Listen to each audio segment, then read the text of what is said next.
follow up. Sana lahat ng may pagkakautang, ganito ang mindset. Diba? Kaya para sa iyo, yes friend, na hindi pa rin nababayaran, alam mo, ipag-pray mo lang yan kay Lord. Kung hindi nila magawang magbayad today, edi ayun na lang. Pagbayaran na lang nila sa taas. Charot.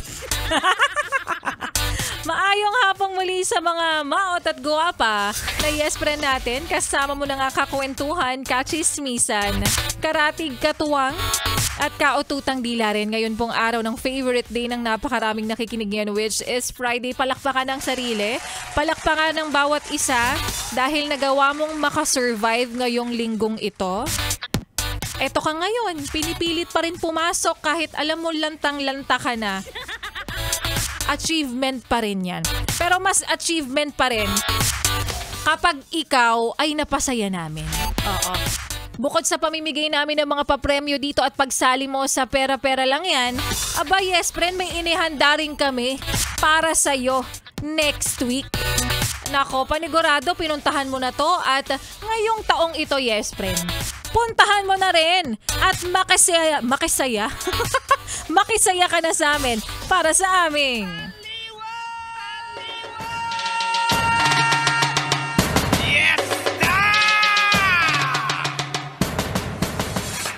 Yes friend, next week na nga ang simula nito.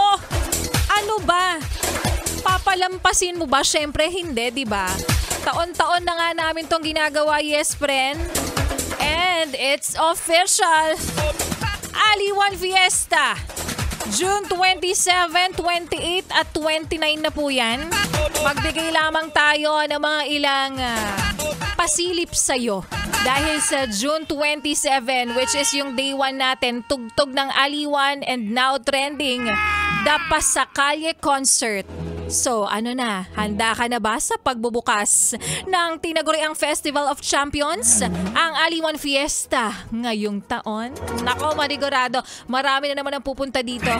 Makikisaya at gustong matunghayan ang napakagaganda at ang opening of course ng ating Aliwan Fiesta 2024. Uulitin ko, June 27. Marami kasing hindi nagbabasa. Dito nga po yan gaganapin sa Aliw Theater. Kaya naman abangan din ang iba't ibang festival musicians na maghaharap-harap sa tugtog ng Aliwan competition na gaganapin again sa harap po ng Aliw Theater simula alas 5 ng hapon yan. Yes, friend. Kaya naman makijump ka na at makisayaw na sa Oxbeat. Yes, my love. Kay Ricey Avila, kay Arthur Miguel, at Dilaw sa Now Trending sa The Pasakalye Concert alas 7 ng gabi. O, diba? Unang araw pa lang yan, yes friend, napakadami yung dapat abangan. Bukod dyan, pumunta ka na dito para mamigay o kaya naman ay bumili ng mga pasalubong. Correct ka dyan dahil bukod sa mga matutunghayan nyo pong performances, aba, pwede ka rin maglibot dito dahil marami kaming inihanda dito. Sabay-sabay tayong kumain ng empanada o kaya naman ay bumili ng walis, pampasalubong kay mama. Pwede ka rin bumili ng halaman from Giginto, Bulacan. Ang araw pa lang yan, yes friend. Bukas, i-announce naman natin kung ano magaganap sa day 2 ng Aliwan Fiesta. Kaya kita-kits sa day 1 ng Aliwan Fiesta.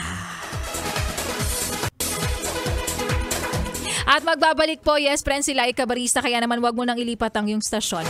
Wag mo na rin ipihit pa ang iyong talapihitan dahil mamaya sa aking pagbabalik.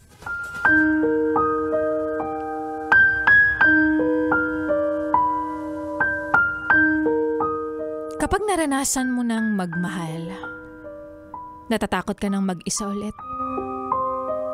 Pero paano kung sa pag-iisa? Doon mo pala mahanap ang tunay na saya. At yan nga, yes, pre, ng kwento na ating mapapakinggan mamaya sa aking pagbabalik para po sa ating Like a Barista Moments.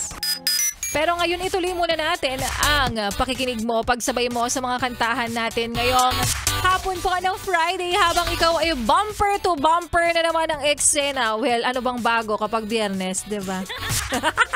Kasama ang susunod na kanta na para sa mga mahilig dyan mag-scam. Oo, sabi babayaran ka raw sa darating na katapusan pero matatapos na ang taon. Ay, ano na, kalahati na pala tayo ng taon.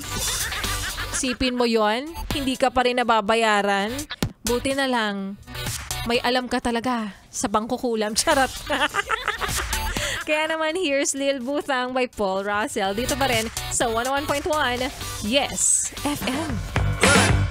Let me tell you. 101.1 Yes FM.